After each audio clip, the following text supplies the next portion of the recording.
Welcome. I'll call the meeting to order, and let's start with the Pledge of Allegiance. Pledge allegiance to the flag of the United States of America and to the republic for which it stands, one nation, under God, indivisible, with liberty and justice for all. Thank you. I guess I should have started with the welcome to the City Council meeting regularly scheduled February 13, 2023 at 5:30 p.m., 10 West State Street in City Council Hall Chambers. Roll call, please. Hoop. Here. Isom. Here. Kell. Here. Lottiehoff. Schneider. Here. Thompson. Here. Walker. Here. Very good. Got a quorum and time for the public comment proviso, which goes like this. Members of the public may make comments on any item that was not on the agenda at this time. The speaker should approach the mic, give your name and address, and limit your comments to 3 minutes, or unless a longer comment is authorized by the mayor. Direct your comments to the mayor and council as a whole, and the mayor and councilors are not to engage in discussion or debate on the items raised by members of the public, and no action may be taken on those items in order to comply with the open meetings laws. Time for any council administrator or mayor comments. Any? I'm sorry? Oh, yeah. Yeah, I just said that, but the microphone is open for public comment now on items not listed on the agenda.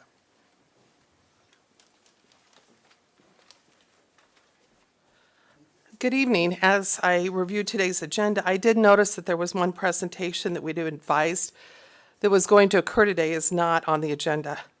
This is from Bolton and Mink regarding the designs for Water Plaza. As you guys are aware from past meetings, I am Lee Botter, the co-founder for Splash for Life. Splash Pad that we proposed years ago has spun out of control. I've shared that with you before. The most recent amount that we're hearing is over $2 million. We've been advised that this is because a bathhouse is required, but where is that in Iowa code? We've done research under Iowa Code 641, Chapter 15. A bathhouse is required for a pool, but not for a splash pad or water plaza. The proposal we've seen includes a large sculpture, but is it necessary? Everyone that has asked me about the splash pad project, I share what I'm aware of. Then I'm asked, why are we spending that kind of money on what some are referring to as a wet sculpture garden? Would it be nice to have a multi-million-dollar water plaza? Absolutely. I would love it. However, here are the facts. We can't afford it. If you guys think about your household budgets, I'm guessing you do your need-to-haves first, your mortgage, your food, and then you save for the nice-to-haves. You don't go out and buy the Porsche when all you can afford is a used car, because if you overspend, it will lead to negative consequences in your household. Here are some things that relate to Marshalltown. Our poverty rate in Marshalltown is 31.53% higher than the Iowa average. We have an estimated 14.6% of our residents are living in poverty. Out of 100 cities in Iowa, we rank 81 as having the highest estimated property taxes. We have a school district planning on building a $6 million new stadium. All of these costs fall on the backs of our hardworking taxpayers. We have heard, and we agree, the desire to grow the population of our city. But please focus on the need-to-haves, work on the infrastructure, fix the roads, take care of the aging sewer system, do the economic development, balance our budget instead of more taxation and fees. I do have friends and clients that are moving out of Marshalltown because of the infrastructure.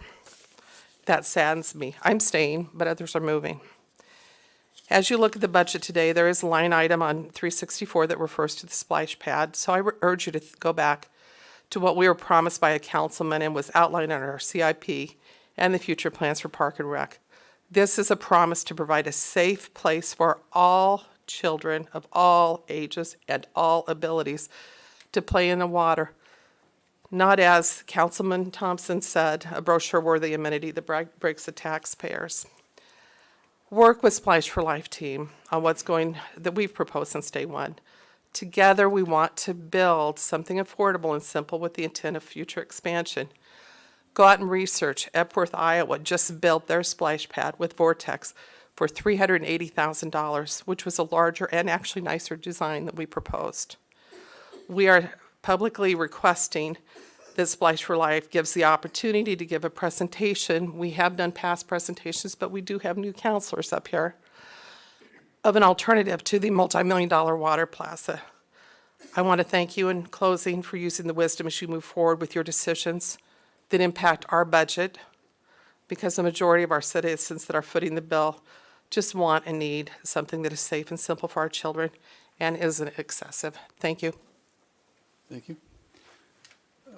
Just for the record, that was 1 minute and 10 seconds over. I'm kind of Thank you, Your Honor. keeping track, but I know the time you spent in this project. Thank you, Honor. Anybody else?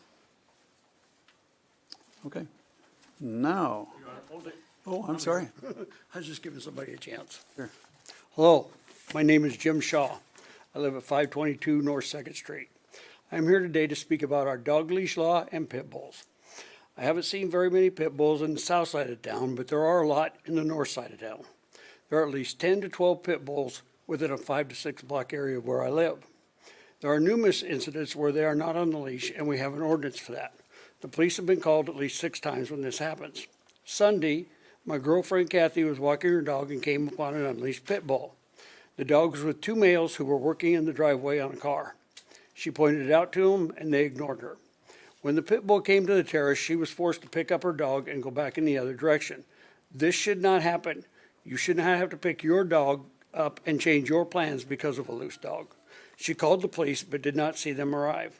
Talking to Chief Tupper today, he said the response time for this was 2 minutes, which is great. But if the pit bull had attacked, a lot can happen in 2 minutes.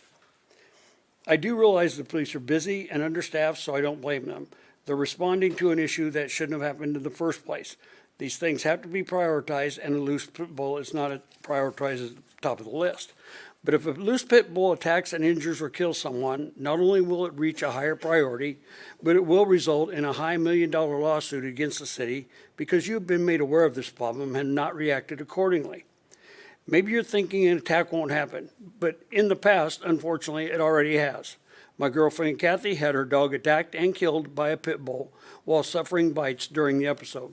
This resulted in her having to go through the rabies protocol. We have a vicious dog ordinance, but it doesn't do anything until after the accident happens. This is too late. In my opinion, the reason that dogs aren't leashed is because there are not severe enough penalties for an unleashed dog. I ask you, the council members, to change our ordinance. Review the Des Moines ordinance and change ours to something similar. In Des Moines, high-risk dogs, pit bulls, have to have at least a 6-foot fence or a 6 foot higher than any structure in the pen. It has to have a secure top and be buried at least 24 inches to the ground and $100,000 liability insurance. Specific breeds deemed at high risk are not allowed outside of their pen or cage without being leashed with a 6-foot leash. High-risk dog pens must be locked with a key or combination lock, and the animals are not allowed off leash anytime they're outside of the pen. Thank you.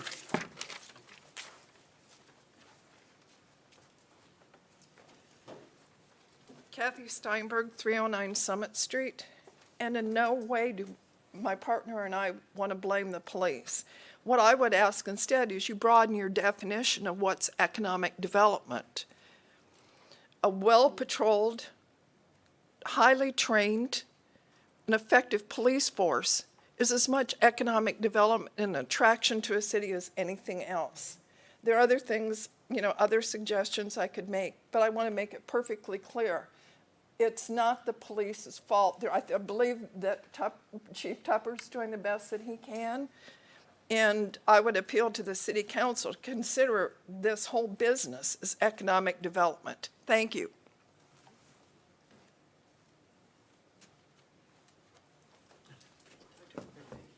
Noemi Moldman.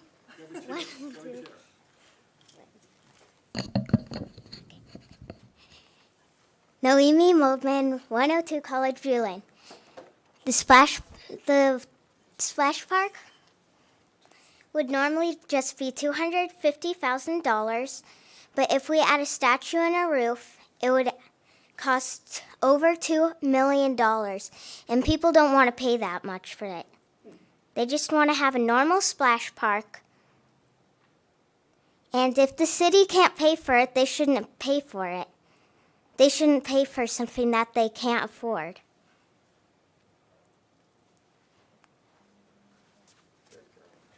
Thank you, Nellie. You've set 2 records tonight. One for being the youngest person I've ever seen at that microphone, and 2, you were a lot shorter than the rest. Thank you. Anybody else?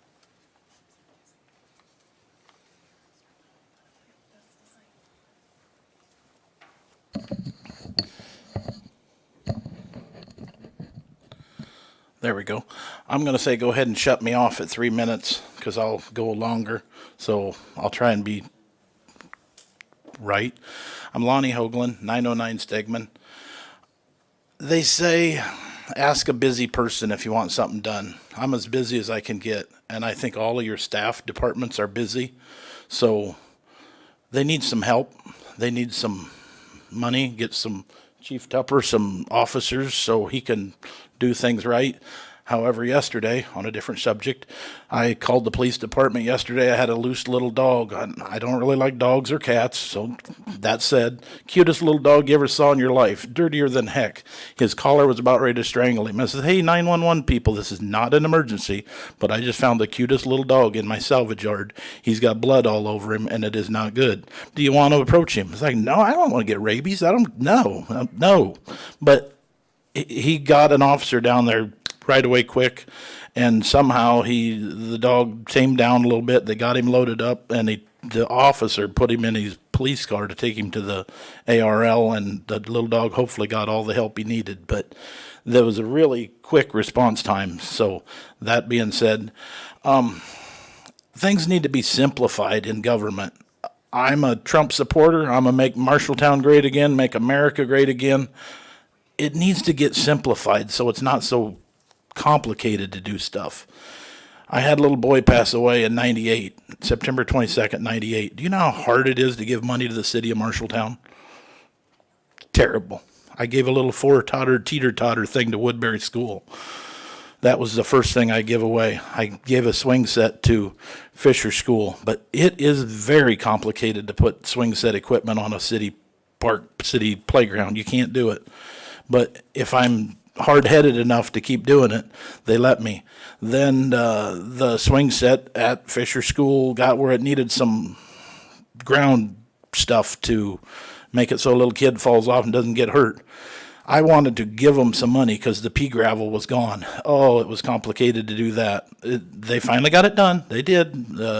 I wanted to plant a Christmas tree that was donated to me that outgrew its life. It was about 5 foot tall when I was given to me in 98. Sherm Welker was on the school board at that time. There's a little plaque on the tree that says what day it got transplanted. I bet it took me 2 years, 3 years to get that on city property. But now go look at it, it's 40 foot tall. It's unbelievable. The little boy went to Fisher School. He loved it. That school did him good. He died out of the blue at 5 years old, and he loved Fisher School. So I want to support them. I've done that. I've reached out so many times with government things, it's been complicated. I am building. So I'm going to stop just a second. Have you guys ever heard of Lennox or Fishers? Have you guys heard of Lennox or Fishers? You're a minute over, Lonnie, so do. I'm going to be quick. Okay. If my name is Lennox or Fishers, something would happen. I want to get some way to figure out if my business works with the city of Marshalltown. I don't need a solid contract that says how we work with them. I'm trying to get a new communication system, and it's been very complicated. The poor leader of the city here, administrator, I guess the right word, I'm sorry for the job title. I've tried to do TIF stuff for my building. I'm building a $500,000 new shop, and she tried her darndest to help me with TIF grant, but it's too complicated. If there's free money to give to businesses in town, give it to them, and make it easier for them to get it. Make it easier for your workers to do their thing. And I really appreciate you letting me go a little bit extra. Thank you. The mic is still open. Anybody up here on the council dais wish to comment? Oh, I'm sorry. Yes, sir. You bet.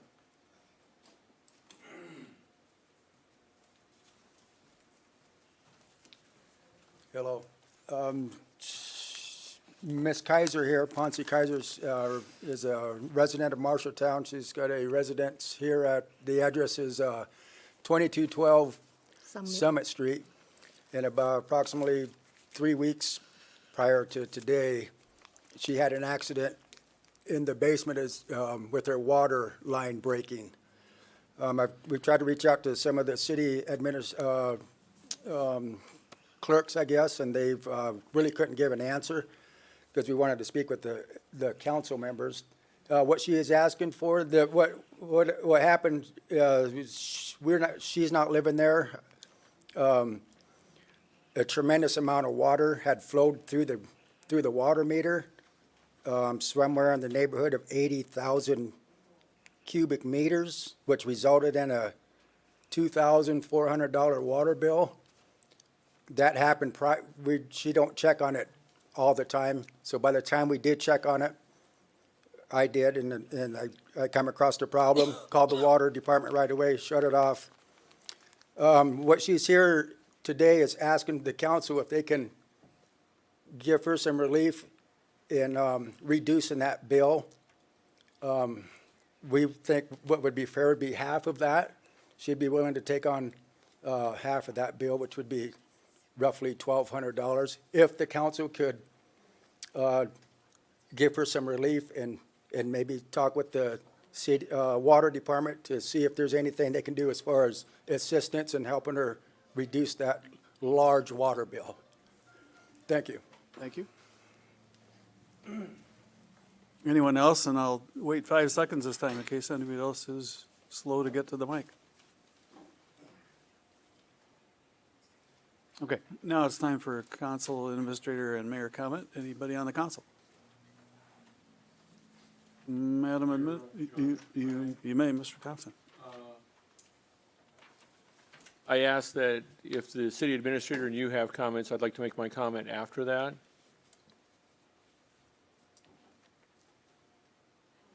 I don't have any comments. Then, Your Honor, moving into the consent agenda, I would make a motion that number 9 be removed from the consent agenda. I made a mistake this morning and did not submit it, even though I was asked by a citizen that wanted to speak on issue number 9, which is the compost facility hours.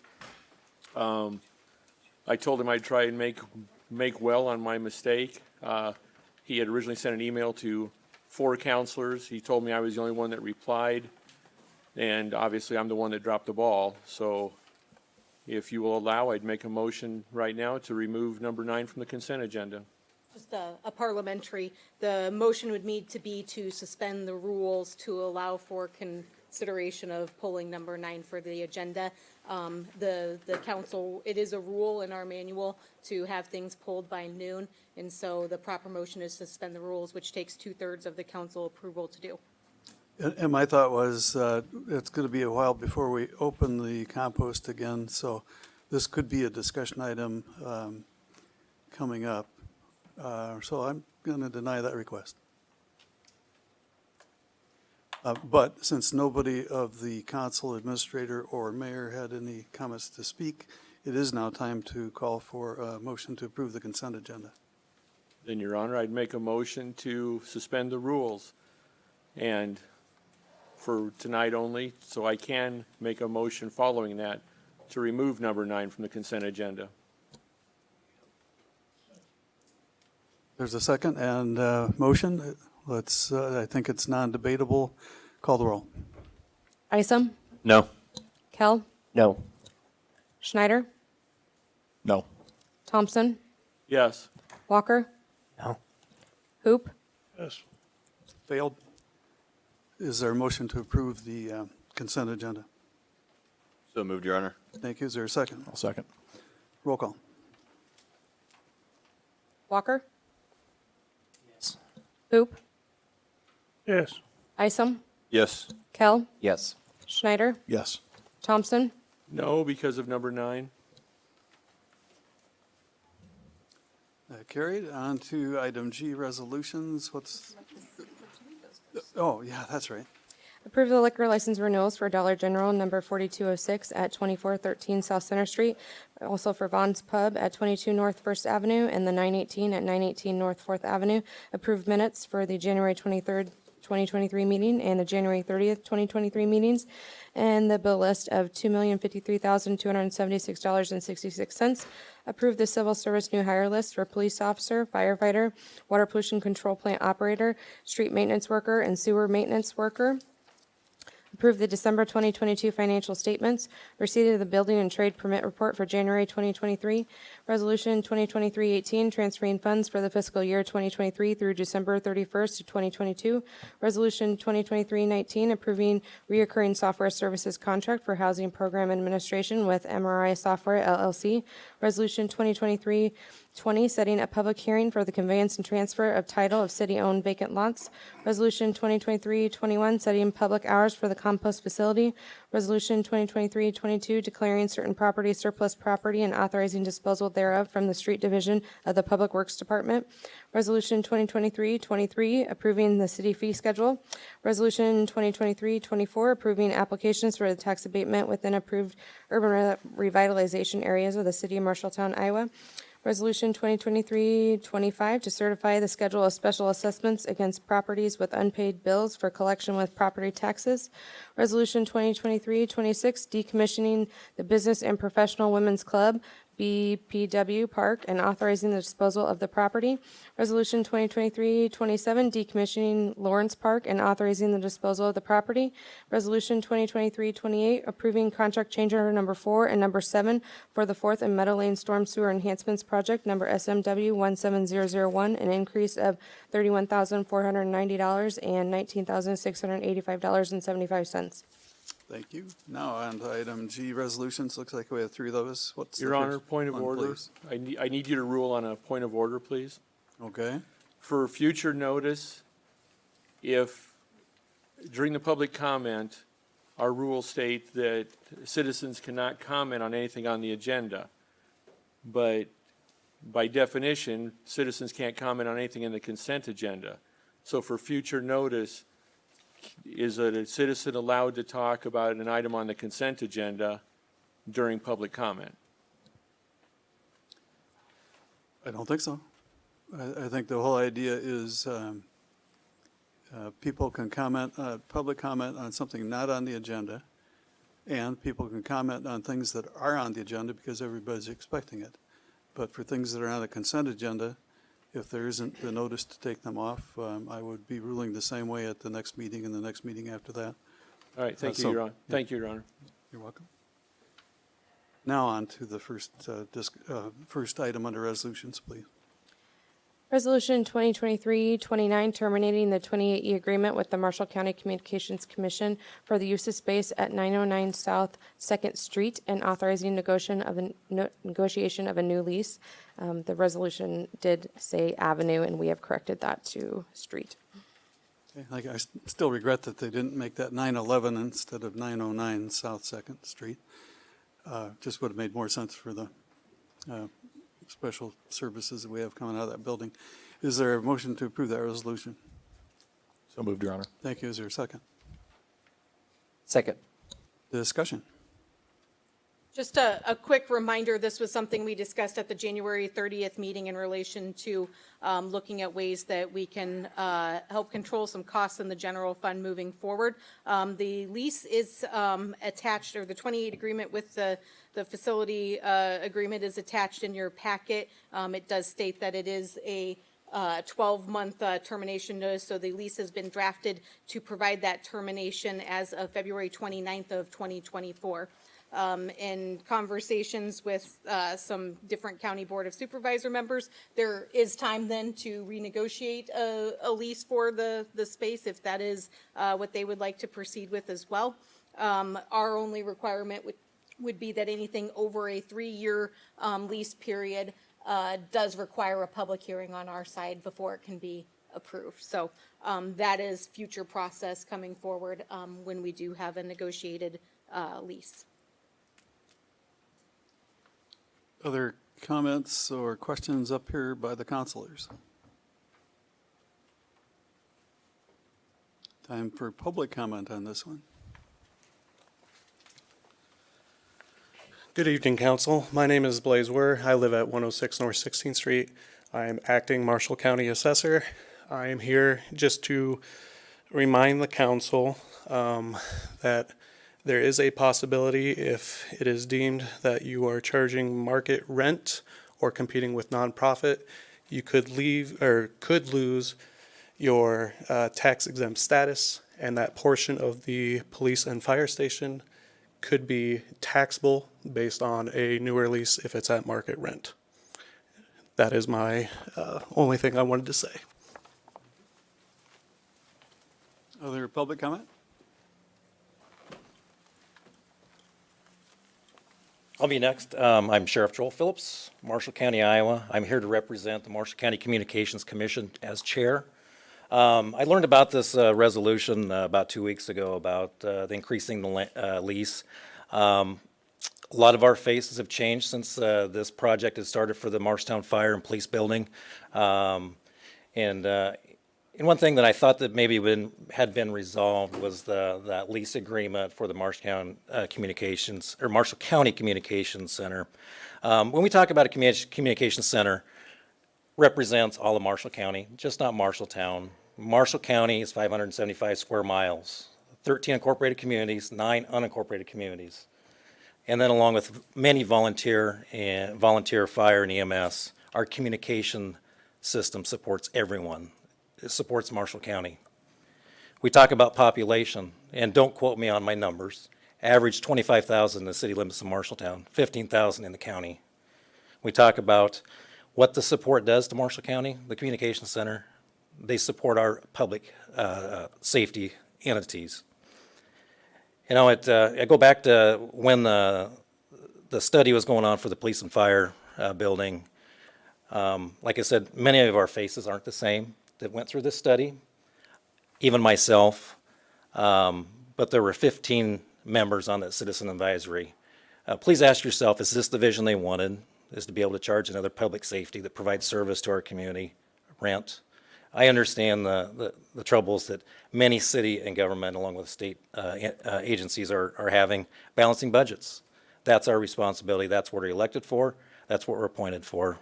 I just want to make sure that everyone understands that our communications center is devoted to not only the city of Marshalltown, but to the county. They are here tonight supporting that. You'll probably hear from a couple of them. We'll work things out between city and county government. I have no doubt in that. I just hope that we can come to a resolution where we're not bringing this up every year, every 2 years or every 3 years. We like to have consistency in our public service. We don't like change, obviously. But I asked the counselors, the mayor, city administrator, to have these considerations in place. Thank you. Thank you.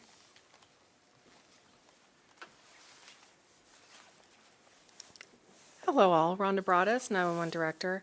Last council meeting, you guys asked me some questions, and then after that information was provided, there was a rebuttal. So instead of rebutting at that point, I decided to go ahead and bring you some visual aids, okay?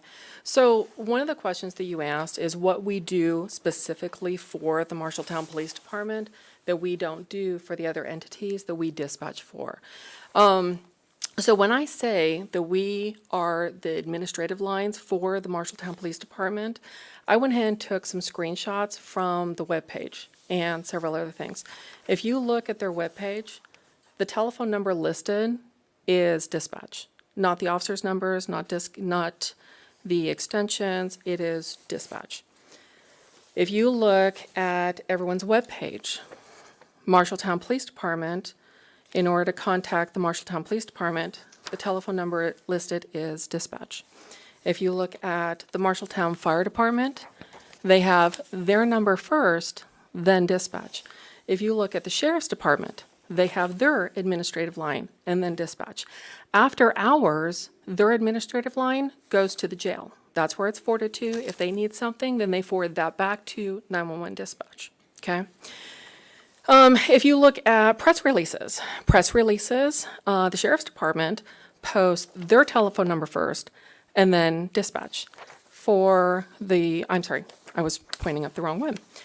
Marshall County, again, their telephone number first and then dispatch. The Marshalltown Police Department, it is always dispatch first.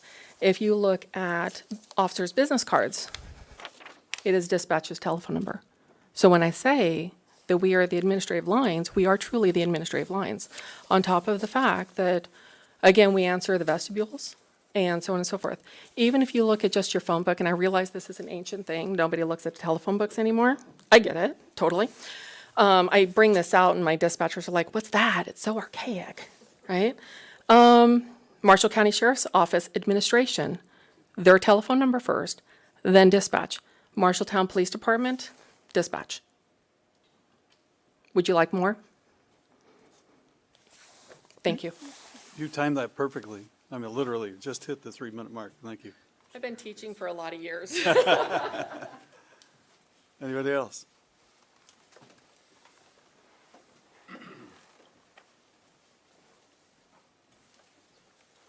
Let's see if you can hit the 3-minute mark. Well, I'll be shorter. Mike Tupper, Marshalltown Police Department. I think it's important to point out that the dispatch number that she's pointing out to is the non-emergency phone number that the sheriff uses, that the police department uses, the fire department uses. That's the primary number that we want people to call with non-emergency needs. And if you call into our administrative line tonight, after it rings about 20 times, you'll find out that Rhonda Broadus is also on our administrative tree in our phone system. We host their information on our city website. We provide payroll services for them. Our HR director does onboarding and offboarding for them. So I think that there's a lot of things that the city does for 911 that is not accounted for at all. So we appreciate the great work that our 911 operators provide. They do a great job. Obviously, I think it's important that when people have a need, especially 24/7 need, we want them to call the non-emergency number when they can. And that's the number that she's referring to, 754-5725. Thank you.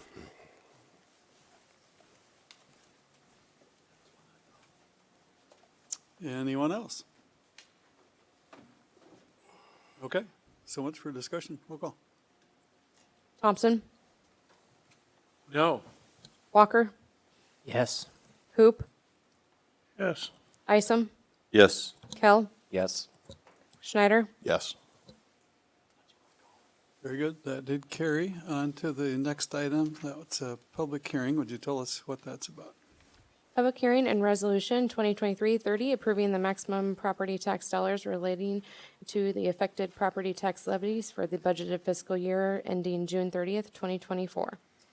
I declare the public hearing is open now at 6:03 PM. Did you receive any written comments at the clerk's office? No, Your Honor. Time now for public comments.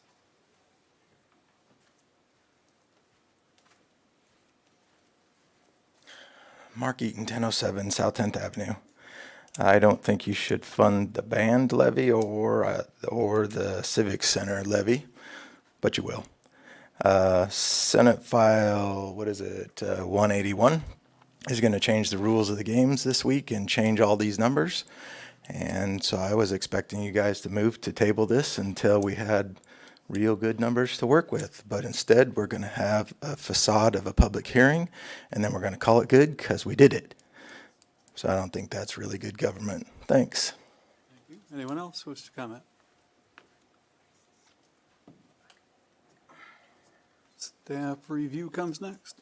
Yes, just to summarize, this is not looking at the entire tax levy. This is only looking at some very specific levies and comparing the growth from year to year on a percent basis based on the total valuation growth. We are not proposing growth at this point because it is, we're attempting to use some dollars from the employee benefits levy to keep our levy the same. However, we did set a public hearing on this. We needed to proceed with our public hearing. Assuming Senate File 181 is passed and signed into law by the governor, we will have, I think, 14 days before we get new valuation figures from the county auditor, and then we would be coming back to you with all funds that have a levy impact on it. So because we had set the public hearing back on January 20th, January 30th. We didn't want to cancel it and hold it, but it is likely that we could be redoing this process along with others, and that's just unfortunately the hand that we are dealt this year. But assuming Senate File 181 passes, we will have until April 30th to submit our budget. Thank you. Any other staff review? Otherwise, time for council comments. Hearing none, I'll declare the public hearing is closed at 6:05 PM. Do you want a motion about the resolution? Yes, Your Honor, we would, with the proviso that this could be something that we'll be redoing, although the dollar figures that we've requested are something that if we do not want to change those, that is fine. It is just the pie gets smaller with Senate File 181, so the same dollar amounts will result in a higher tax levy number. Okay. Is there a motion to approve it? So move. Thank you. Second. Thank you. Roll call? Isom, Yes. Kell, Yes. Schneider, Yes. Thompson, No. Walker, Yes. Hoop, Yes. Okay, that item carried. Next public hearing is what? Public hearing for the status of funding update for the Iowa Economic Development Authority Community Development Block Grant, COVID Grant Program for the Marshalltown Food Pantry Project.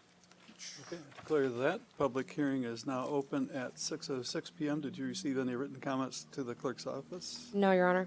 Time for public comment. Hello, I am Gage Gratz with Region 6 Resource Partners. So I'm just going to give a brief update about the status of funds for the emergency food box project that was funded through a community development block grant under the IEDA. So I'll go over a description of what has been accomplished so far, a summary of the total expenditures, description of remaining work, and then I'll go over changes to the overall project budget. So as of October 18th, 2022, the emergency food box has purchased 2 reach-in refrigerators, 1 2-glass door refrigerator, 2 2-glass door freezers, 1 walk-in freezer, shelving racks, and 4 utility carts. And all of the required installation and electrical work for the equipment has been completed and paid for. So it provides a much more like grocery store type shopping experience than it was before. So far, the project has spent $44,469.20, and $36,956 of that cost was paid through the Community Development Block Grant. And then there's no more remaining work in the project. Everything is paid for and complete. We're just going through the process of kind of closing out the project with the IDA. And then in terms of the changes made to the project budget, it ended up being a lot cheaper than originally thought. So the grant decreased, or the total cost of the project decreased from $59,778 to $44,469. So about like $14,000 cheaper than initially thought, which is unheard of for any project. So it's a good thing. Yeah, I think that's all I have. So I appreciate your time. Thank you, Gage. Yeah. Other public comment about this one? Staff review. No staff review. That's kind of what Gage was doing at the same time. So this is just a required procedure for the source of funding. Council comments? Okay, I will declare that public hearing is closed now at 6:09 PM. You don't need a motion on that one. Nope. And so I want to editorialize that what the emergency food box does here in this town is really pivotal, critical. Thank you. It's unheard of to come under budget so much. Would you mind working on our roads and bridges and things like that too in your spare time? Thank you. All right, on to the next item, and that is A request for tax increment financing for a downtown pharmacy project. And so, Your Honor, I would like to introduce Doug Niederman, who is here tonight to tell you more about his project and the request. I included the concept plan that was submitted with the building permit in the packet, and I'll pull that up now just for conversation's sake about the location we're talking about and the kind of the layout of the land of what we're talking about. So, Most of us old people are remembering that as the the Wells Clark building? Yes, exactly. Yep. Thank you. Take it away, Doug. All right. Yes, I'm Doug Niederman, representing Niederman Pharmacy as well as Betty's Properties. Thank you for the opportunity to come talk about our pharmacy project. My wife and I were both born and raised here, and much of our family still lives here. We've always been thankful for what we gained growing up here, and we've always wanted to give back. When the Economic Development Group approached us about starting a pharmacy here in town and help filling a need, we thought that was a perfect opportunity to finally be able to give back. Unfortunately, when our appraisal came back for our new build, it was significantly under the cost to build it. So that's why we're kind of looking for the TIF money to kind of help close that gap and be able to serve the community. We wish we were bringing more jobs or a bigger building, but we are looking to fill the much needed gap here in town, especially on the north side of town, as it seems like most of the healthcare is going to the south side of town. Thank you. Further comment? Good evening, Mayor and Council. John Hall with the Marshalltown Area Chamber of Commerce. Proud to be in front of you guys talking about this project tonight. My retail committee had actually started this prior to my arrival in the approach of Doug about this project, and we're happy with where things have gotten.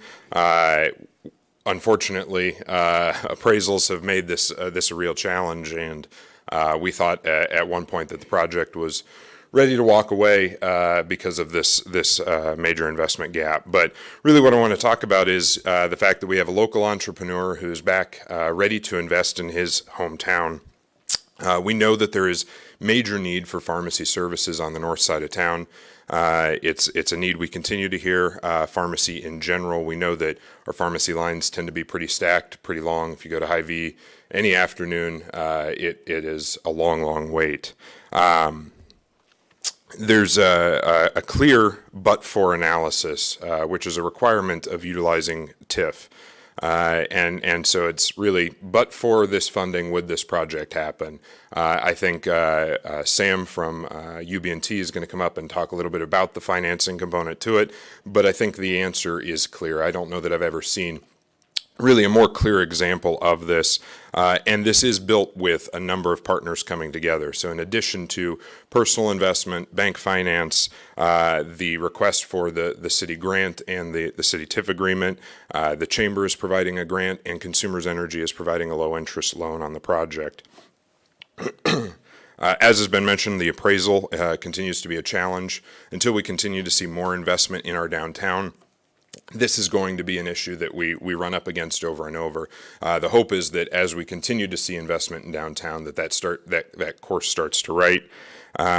Ultimately, this is a great project coming. As Doug mentioned, we know we want to see bigger and better, but on a lot that has limited size, I believe that this is a great project to see. And it really sends a message that Marshalltown is willing to come to the table when we've got entrepreneurs who are wanting to pursue something. We've got a clear identifiable gap that we want to help get them across that finish line, and that we're adaptive and flexible in trying to make that happen. The total project cost is a little over $810,000. The ask tonight for $165,000 over a 10-year period, plus the $50,000 grant, is something that we would ask for your support on tonight. I also would be remiss if I didn't mention that this project wouldn't be possible without a great local lender who is willing to also take a bet on this, as they will be lending against the agreement, knowing that that is always a risk as well. We're happy with where this project has gotten. This will be some great job opportunities here on the north side, and so I'd ask for your approval this evening. Thank you. Thank you, John.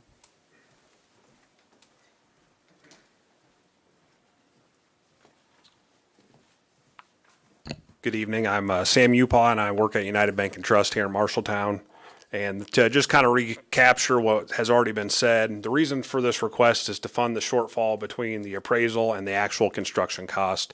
As John said, the construction cost is north of $810,000, and the gap from the appraisal is approximately, let's say, $200,000 less than that. So that's the gap that we're working with. And from the bank's aspect, we can only lend a certain regulatory limit up to the appraised value. So that's the reason we can't lend 100%. So right now, we're about the 80% of the appraised value going into the construction cost. So that's what we're short, about 20% from that side. And as you guys know, appraisals uptown have been a struggle here at the bank. We've worked on a couple projects where we've had to come up with alternative financing, or people have just had to step up and bridge that gap themselves. And luckily, they had the ability to do that. So that's why we're asking for these TIF funds to get this project up and running and provide another anchor business here on the west end of Main Street in Marshalltown. Thank you. Thank you. Anyone else? Mark Eaton, 1007 South 10th Avenue. This has nothing to do with the Niedermans. It has to do with our use of TIF as a 10-year tax abatement. If you want to grow the town, make a 10-year commercial tax abatement. Stop giving away TIF money just to special individuals. We all have shortfalls in our projects. We all could use the money, but only 4 of you council members can give away certain money. So I don't think you should do this. Anyone else? To just add a little bit more detail to what Doug and Sam and John have said. So this would be looking at a 10-year, not to exceed $165,000 rebate of 100% of incremental taxes. Just to be clear, incremental taxes is not a tax abatement. There are still tax levies that each of the taxing entities gets off that, so it's not a one-for-one, which is why it usually takes a little bit longer to see what we're looking for. This one, because we have a known gap that we're trying to fill, is a little bit different than some of the other projects that this council or prior councils have been asked to participate in. We are looking at a minimum assessment agreement being part of this project at $625,000. And then we would also be looking to have certification of employment. I think, and just in conversations today, I included 7.5 full-time employees in the memo, and that's not a starting number. So there's some more conversation to have there. The other grant that was referred to is one that a few council members might be familiar with, and some less so. After the tornado, the city council set aside $250,000 in council designated local option sales tax to help incentivize new construction projects. And so we've had 4 awards currently, and so there is one $50,000 grant that's been undesignated that we've carried along on that local option sales tax spreadsheet. So we are recommending that this would be the project that final grant would go to, knowing you can always authorize more money if we have another project that comes along. As a reminder, this tonight is just seeking permission to direct staff to move forward with the process for bringing a development agreement back to you, which is not as straightforward. We actually have to amend the downtown urban renewal plan, which requires a public hearing. As well as then bring back a development agreement that will require a public hearing before approval as well. And so those things can take 3 to 4 meetings. I'm hopeful that with your direction tonight, we can move forward with setting a public hearing on the urban renewal plan amendment on February 27th and try and have this all wrapped up in April. I don't think Doug mentioned, but he does have the building permit. And so that has already been issued. He is ready to go. So it is literally this financing piece that is the last piece of the puzzle to make this project happen. I know it was in our memo, but it might be interesting to the public here and out there on the media watching what the other 4 projects are that have been helped with that. Yeah, as a reminder, the 4 previous $50,000 awards for new construction were Thompson True Value, Supermarket via Chihuahua, Marshalltown Lofts, and the elevator for the Hopkins and Willards building. Other discussion? There was talk, again, my name is Blaze Ware, Marshall County Assessor, 106 North 16th Street. There was just talk about a minimum assessment agreement for this parcel. I believe the assessor's office has to be in discussions with the minimum assessment. This is the first time I'm hearing about it. So I just want to make sure it's aware that I believe in Iowa code that the assessor's office has to agree to the minimum assessment, if I remember correctly. Thank you. Waiting for permission to proceed before conversation starts, so don't want to get too far ahead of myself. Other discussion? Your Honor, I have several questions, if I may. You may. Jessica, please remind me, why do we need to go into the urban renewal plan for this? That's a requirement of state code that a project specifically be, if you're going to use tax increment financing for a project, it is specifically listed in an urban renewal plan. And then also remind me, why is this the only funding alternative we have that we can't use? What are the rules for commercial tax abatement? Commercial tax abatement is 3-year, 100%. Just running the numbers, I've got the TIF scenario in the packet. You can see it's not quite 100%, but over 3 years, you're not going to get anywhere close to the gap that we're looking to fill. And then a question for Sam and/or Doug. The footprint, what's that do to the lending? And if the footprint was reduced, is that a game changer or not?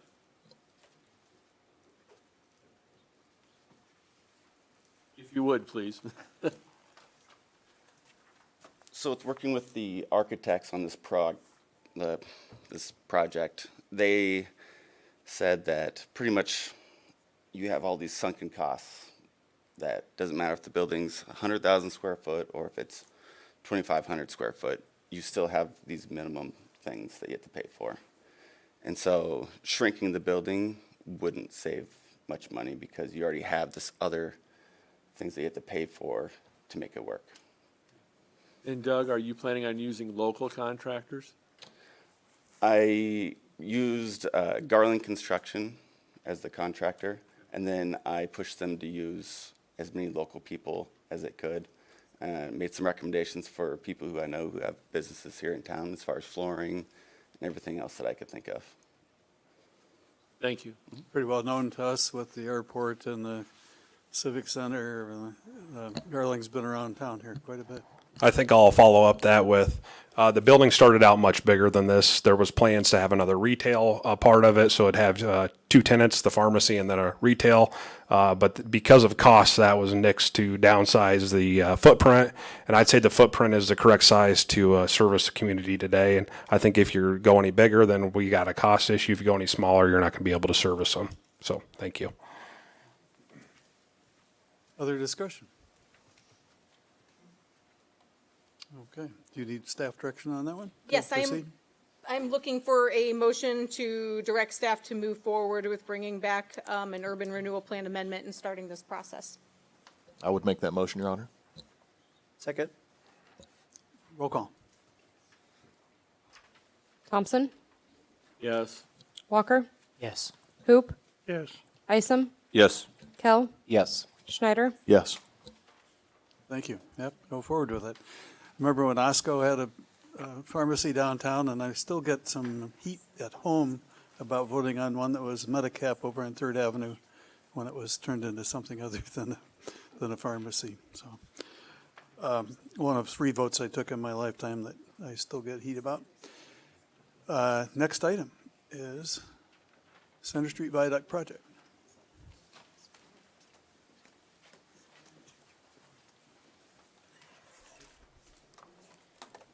Good evening, Mayor and Council. Heather Thomas, Public Works. This is a continuation of our January 23rd council meeting where we were exploring 4 options regarding the next steps in the Center Street Viaduct repair project. We were talking about the challenges with timing and funding on this project. When we left that meeting, we talked about what are some options we can do temporarily to improve the rideability, specifically in relation to these finger joints. When we left that meeting, we had talked about some type of a plate concept with Stanley Consultants. As we went out there and reviewed the situation, at this time, we're not currently recommending the plate concept that we were talking about and have another one that we would prefer to present. If there's questions on this one, I'm happy to come back to it. So currently, what we have is a finger joint, and they are intended to move horizontally, and the fingers go in and out to provide for that thermal expansion of the bridge. Because we have that corroded roller bearing underneath, right now we are going in and out horizontally, but we also have some vertical movement. And that's what's causing that kind of abrupt hit of a tire that's causing that bump. In the lower left-hand corner is kind of a diagram of the rideability, whether you're coming from right to left or left to right. Not only do we have a vertical elevation difference that's causing some issues with that rideability, the fact that there's some fingers that are missing is also causing a larger dip. In some cases, a missing finger is about 1.5 inches. And if we're talking about the vertical difference, when I was out there last week, we were just over 1 inch in a vertical difference between the right and left-hand side of this finger joint. So our recommendation is going to be use city staff to go ahead and take out the finger joints on the high side and replace them with a modified finger. This would improve that rideability, kind of shown at the lower right-hand corner. It's still going to be a bump, but it's not going to be an abrupt bump and elevation change. We're estimating the cost of this material to be about $5,000. We would plan to use this with internal staff members, and we're estimating the closure of the viaduct. We'd like to do it during daytime hours, so maybe close it at 9 o'clock in the morning after heavy traffic and open it back up before the end of the day, potentially 2 to 3 days to be able to get this work completed.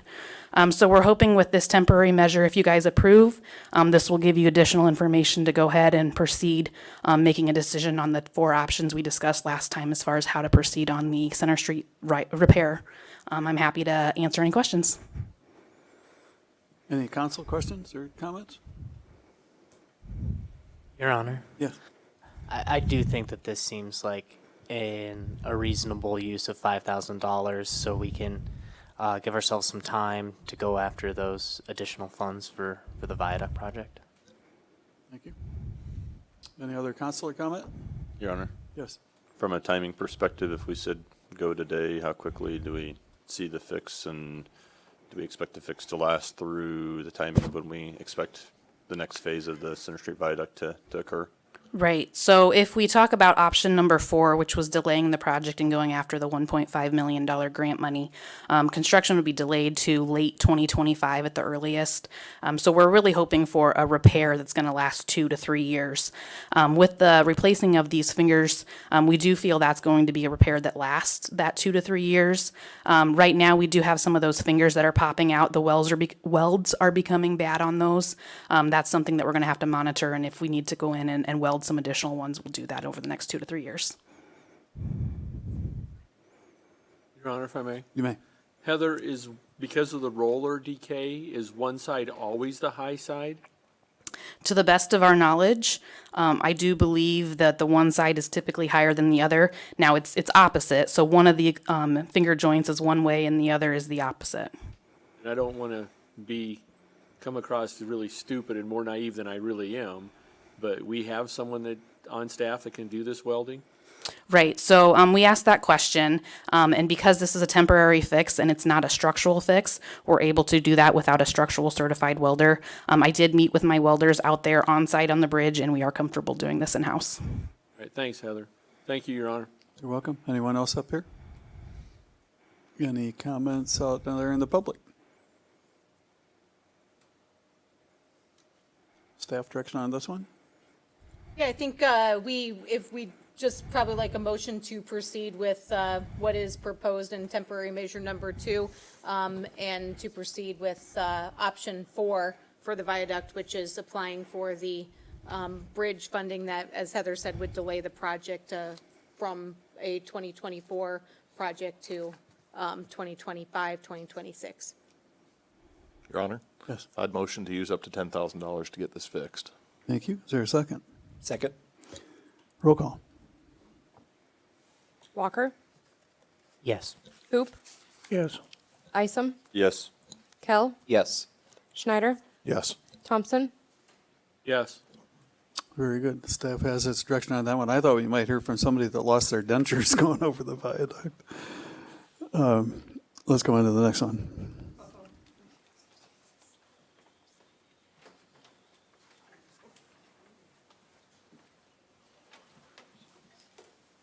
Budget items 3.1. Good evening, Diana Steiner, Finance Director.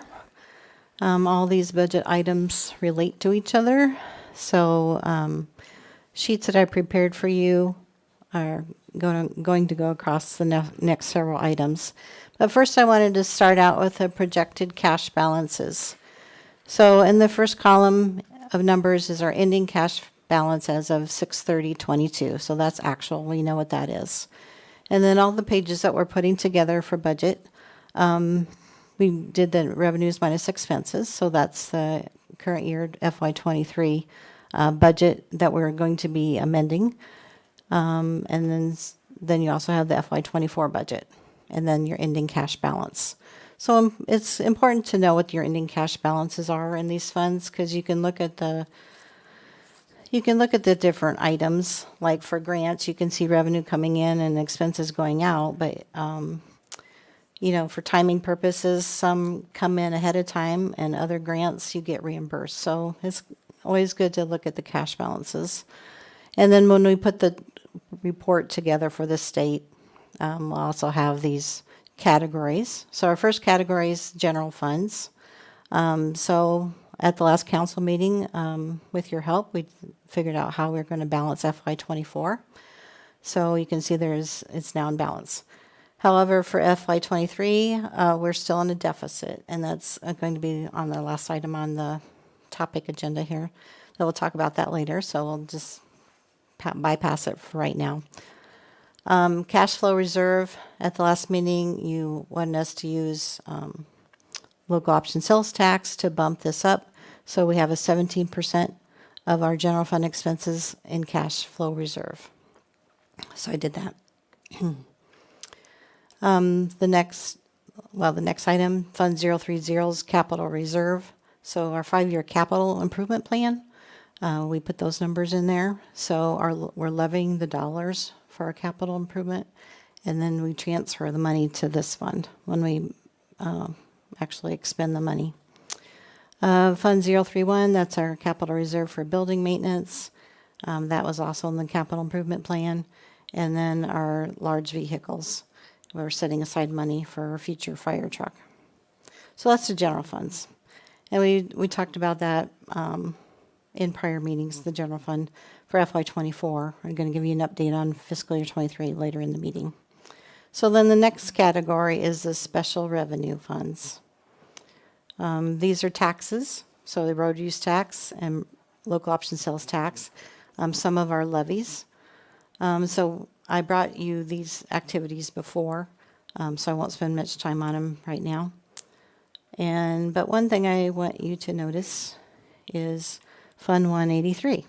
So this is our economic development incentive, which we originally thought we were going to get grant money for, and it's sitting at a deficit of $12,000. This is also on the agenda item for later topics, but I just wanted to point that out to you. So all those funds starting with a 1 are special revenue funds. And then we go into Fund 200, which is our general obligation bonds, where we make our principal and interest payments, and we have a levy for that. You were shown that at a prior meeting, so I didn't include that today. And then our 300 funds are all our capital projects. So we have those.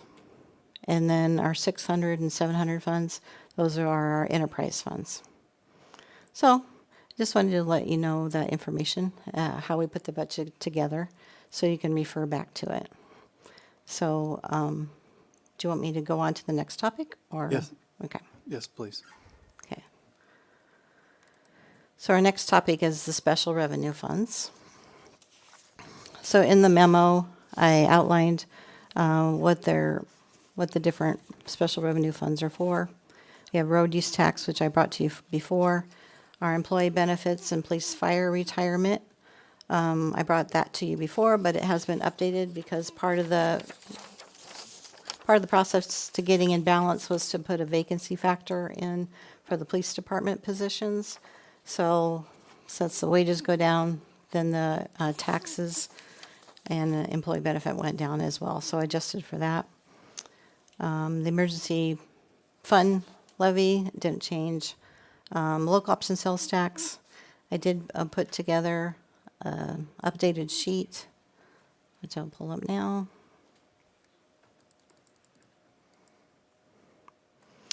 So this kind of breaks out the local option sales tax between your property tax relief and your council designated, and then a little bit of leftover capital projects we've been spending down the last several years.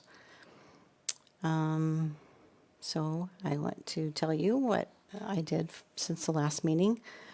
So again, we had the cash flow reserve. We're moving it from 16 up to 17%, so adjusted that number. We also decided on fireworks at a prior meeting, probably back in November. You decided to fund the Marshall Community MCBD Business District for $95,000, and then to transfer into the general fund $163,931 to make us balance in FY24. And that does include the $4,000 for the mosquito spray.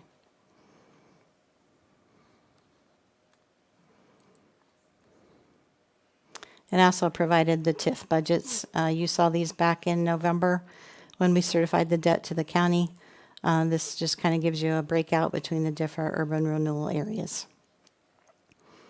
And a lot of this is from the facade and code upgrade grant. So the next one is, so I'm going to go back to the local option sales tax for that EDI grant. Sorry, trying to get here. So I think just to give you a little bit of history on this Fund 183, I think it was back in 2008. There were a lot of different housing recovery programs, and the city of Marshalltown did receive some grant funds for the purchase of some homes to basically rehab them and resell them. There was a purchase of 4 and 6 West Grant Street, which is now combined as 6 West Grant Street, and that basically kind of put this in a negative position. Go ahead, Michelle. I'll actually just backtrack a little bit. Michelle Sponheimer, Housing Community Development Director.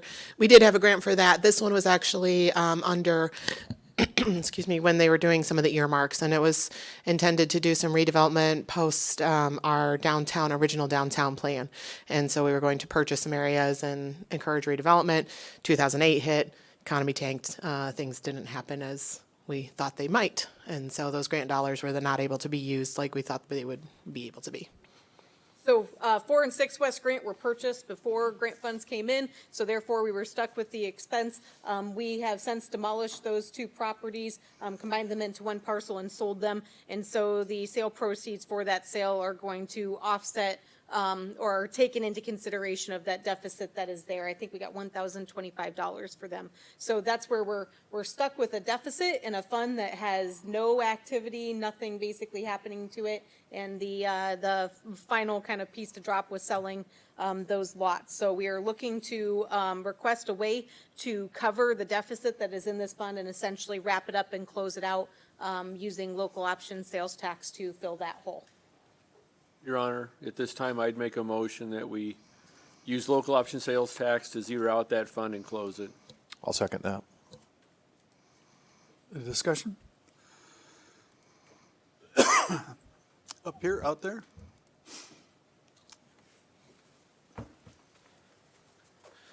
Blaze, Marshall County Assessor, 106 North 16th Street. My question to the council is, with us purchasing lots, there has been some discussion on some potential lots about possibly acting as developers.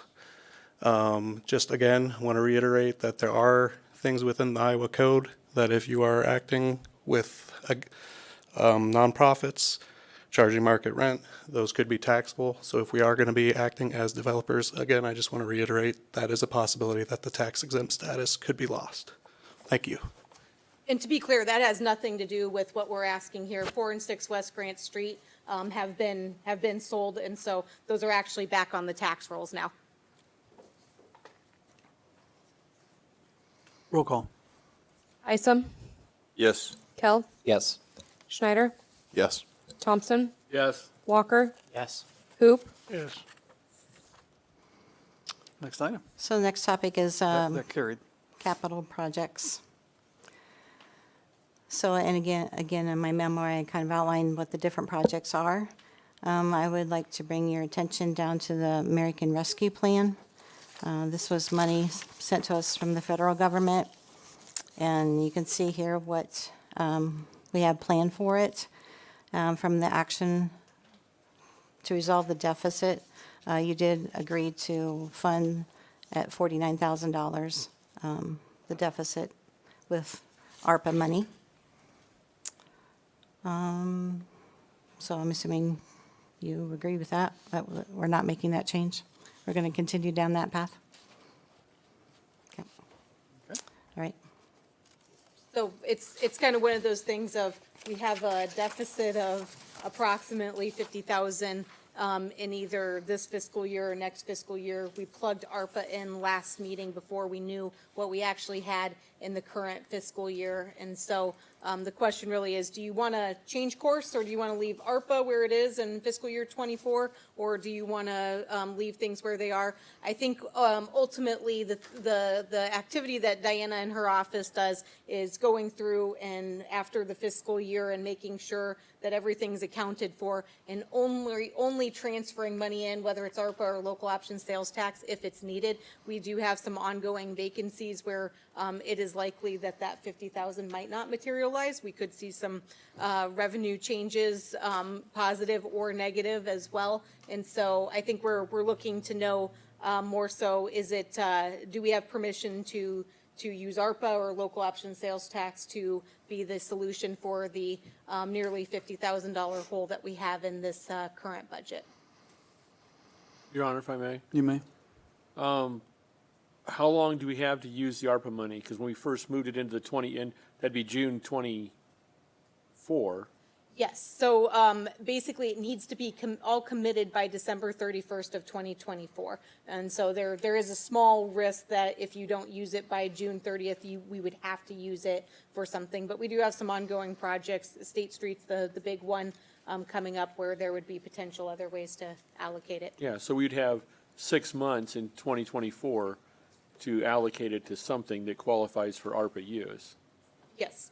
Then I would suggest we leave that there, and then as far as the hole in 2023, we've got till June 30th to just wait and write that check when the day comes, correct? Yeah, I mean, we'll probably be back in May, I think, with a budget amendment again, and so we can certainly revisit that at this point. It's just resubmitting our budget document with a re-estimated current fiscal year. So my suggestion would be, let's do nothing on these at this time tonight.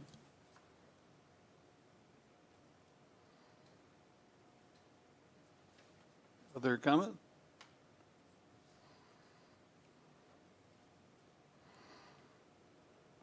If you want staff direction, do you want to consider that a motion? Certainly, if Councilmember Thompson wants to consider that a motion. How do you make a motion to not do anything? I mean, to leave it as it has previously suggested. Just a motion to not accept staff's recommendations or not provide direction to staff on these items. Second Gary's comment with regard to leaving it as is for now until we do a review in May. We could simply do nothing, and staff has its direction. Yeah, okay. Unless anybody else has a different idea and wants to make a different motion. Okay. Sometimes nothing's okay. Times less is more. All right. Okay, the next category is enterprise funds. So these are mostly self-sustaining. I did make one change with the transit operations, recalculated the part-time employees' wages and related benefits. And then I wanted to bring up the composting facilities. So earlier this evening on the consent agenda, we changed the hours of the compost. So that has been revised as well. And Question, then- Your Honor? okay. Excuse me, Go ahead. Diana. When Kevin drives a bus, do we pay him bus driver rate or do we pay him Kevin rate? He's salary.